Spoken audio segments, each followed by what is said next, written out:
For there is nothing hidden except to be made visible. Nothing is secret except to come to light. You know, my dear sisters and brothers, this sentence in this gospel evokes in me two reactions. I don't know about you. But one, it gives me fear. Nakakatakot. Why? Because my sins, my secret sins, the small sins and the big ones, will be exposed. Would you like that? No?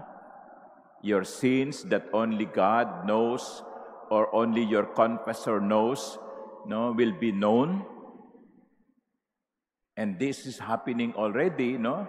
In some people, their secrets are being exposed.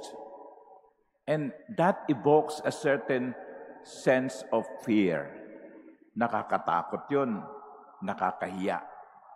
Pero yun ang babala ni Jesus. Walang lihim na hindi mabubunyag. But the other reaction that I have to this sentence is a sense of vindication. A sense of vindication. Why? Because we know some people tell stories about us that are not true. Di ba?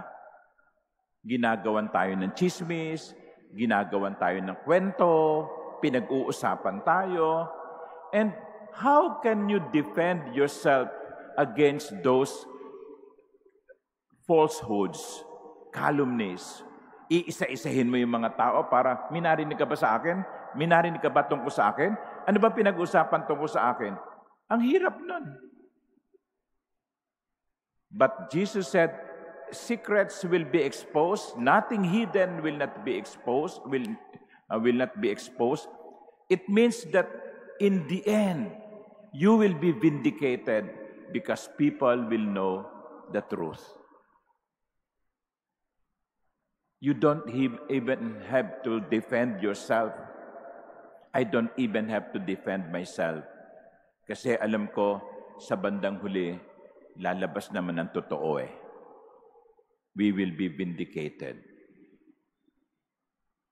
But what is the lesson of all these things? What is the lesson of this sentence? Simple. In the end, truth will come out. Sa bandang huli, ang totoo ay ang magwawagi. Pwede nating itago ang katotohanan. Pwede nating ikubli ang nangyayari. Pero sa bandang huli, lalabas at lalabas ang totoo.